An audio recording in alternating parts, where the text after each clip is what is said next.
Hello. So today I'm filled with the urge to actually write something for the first time in a while. And it wouldn't be the first time in a while I wrote something, but it would be the first time in a while that I actually wanted to write something.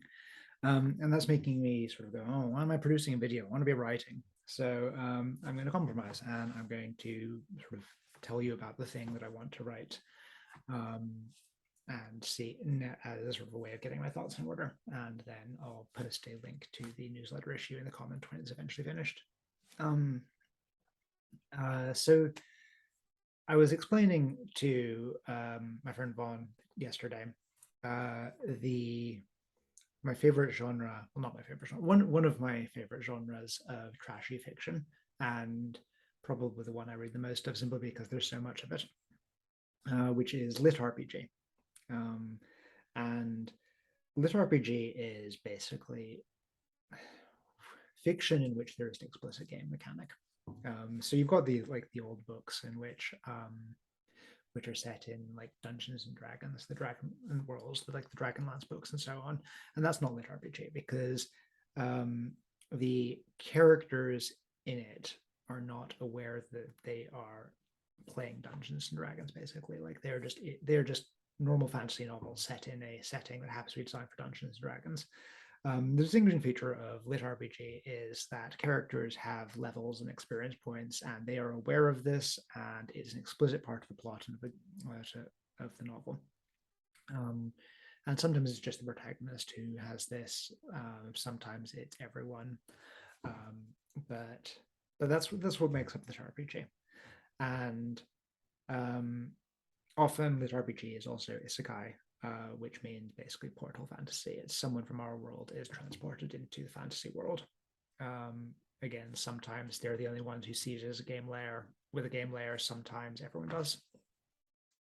And lit RPG is sort of psychologically interesting, I think, because um, it's there's this concept of idfic, which is essentially fiction that isn't necessarily good, but is scratching some sort of like slightly embarrassing psychological itch.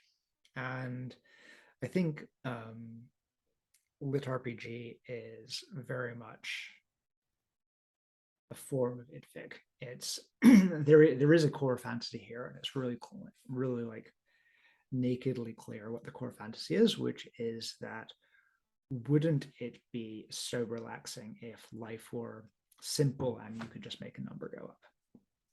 And um, the philosopher Thi Huen or Nguyen, I never pronounce his name correctly, uh, no, who wrote Games Agency as Art, um, describes games as creating sort of agential structures. It's like a game is a world to inhabit in which you make choices in a particular way towards a particular goal. And um, I was listening to a talk by him recently, and he mentioned something that a game designer had said, which is that when designing games, you start with the scoring rules because the scoring rules tell the players what to care about. And I think this is the sort of the core fantasy at the heart of lit RPG, which is that um, you no longer have to deal with like the horrible complexities of reality. You just have this number that tells you what to care about, and this is always to a large degree been the case of with a lot of fantasy, and because particularly sort of chosen one style fantasy, it's great. Destiny has decided what's important for you. You are off the hook for deciding what to do with your life. Your role is to defeat the Dark Lord. Your role is to save the world. Um, you're a wizard, Harry. This is also, I think, why wizard school stuff is so popular because school was the last time your life actually had this sort of structure where someone else told you what was important and what to care about. Only in school you are powerless, and in chosen one fantasies you are powerful. Like you are given this overarching goal for your life, and you are given the means to achieve it. And it is very rare to experience that combination of things in your actual life. because the people who want to tell you what to do rarely have your best interests in heart, and empowering you gives you the option to decide actually they're wrong. So, generally speaking, the people who want to give you structures of agency are not the people who also want to give you like actual power within the structures.